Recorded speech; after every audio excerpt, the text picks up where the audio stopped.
Everyone in the country is making money or trying to make money by selling things, anything they can find, to anyone who will buy it.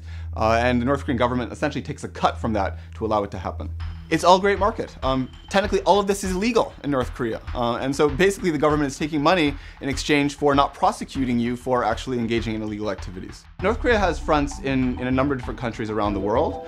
Usually those fronts are located in countries that have diplomatic relationships with North Korea, which are not a small number of countries, mostly in Southeast Asia and Africa, although they have some in the Middle East as well. The reason that women are a big part, or even the majority of the business community at the grassroots level, is actually due to sexism in the 1990s in North Korea.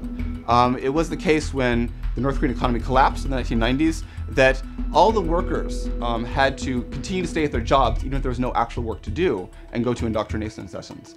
And the male workers had to stay, but their wives, because they weren't viewed as important to basically the survival of North Korea, were allowed to go off and try to find food or make money by themselves. And so basically the male workers were sitting in the companies and the female workers were the ones who were actually going out and making money. And over time, that's meant that in practice, to the extent the North Korean government allows markets to exist, they're largely staffed by women, because the women are the ones who are, in some sense, the breadwinners in North Korea. The men still go to work, but they don't make any money, they don't actually do anything, right? So the bottom of the economy in North Korea is largely powered by sort of wives and women sort of making money for their families. Many aspects of North Korea are still really bizarre.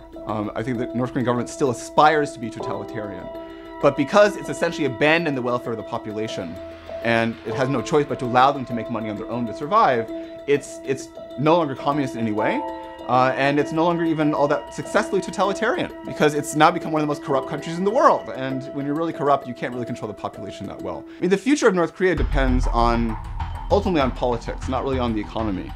The data we have suggests that the economy is not doing well, but it actually is stable.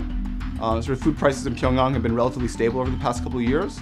And Kim Jong-un has not really interfered with the markets, with the female entrepreneurs, in the way that his father had.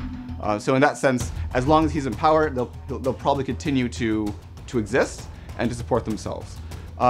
At the same time, they're not dependent on the North Korean government anymore for survival. And if you're not dependent on the government's survival, you're not necessarily going to be very politically loyal to them either. And so Kim Jong-un has this problem where there's all these business people at the bottom who are not wealthier and wealthier, but are able to support themselves without any help from the central government. And that politically could be a problem in the years to come.